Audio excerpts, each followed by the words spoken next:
আমরা যে ফরম্যাটে কাজ করি, অভিনয় জগতে কাজ করি, টেলিভিশন, সিনেমা বা থিয়েটার, যাত্রা, এগুলো সবই form of culture, art and culture, যেটাকে আমরা সমাজের প্রতিচ্ছবি বলেও গণ্য করে থাকি। এবং যে বক্তব্যটা থিয়েটার বা সিনেমার মাধ্যমে আমরা সমাজের কাছে পৌঁছে দিই, সেটা এত নিখুঁতভাবে পরিকল্পনা করা হয়েছে। শেষ নাটক যেটা দেখলাম সেটার অভিনয় খুব ভালো, খুবই সুন্দর সব কিছু এবং খুব পরিশীলিত, সংযত, অল্প সময়ের মধ্যে শৈল্পিক। বেশি বেশি লোক যেন দেখে।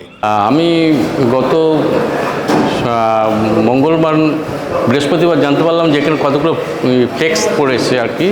সেখানে দেখলাম যে তিতাস আয়োজন করেছে বঙ্গীয় নাট্য মেলা আর কি। নাটকটা দেখতে পেয়ে আমাদেরও একটু ভালো লাগলো, আমরা তাই একটু অফিস ছুটির পরে আমরা একটু নাটকটা দেখতে পেলাম।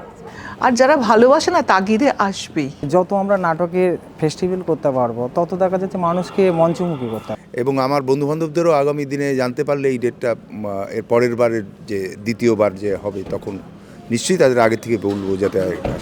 রূপান্তর ব্যাপারে যখন ফেস্টিভ্যালটা করবে তখন আবিরদা আমাকে বললো যে তোমার একটা নাটক করতে হবে। একটা উপস্থাপনা, বাস্তব যে ঘটনাগুলো ঘটছে সেই তার আঙ্গিকে নাটকটা প্রেজেন্ট করেছে। আগামী দিনে যদি আবার এখানে আমিও আমার পরিবারকে নিয়ে আসার চেষ্টা করবো বা আমি সবাইকে বলবো আসার জন্য।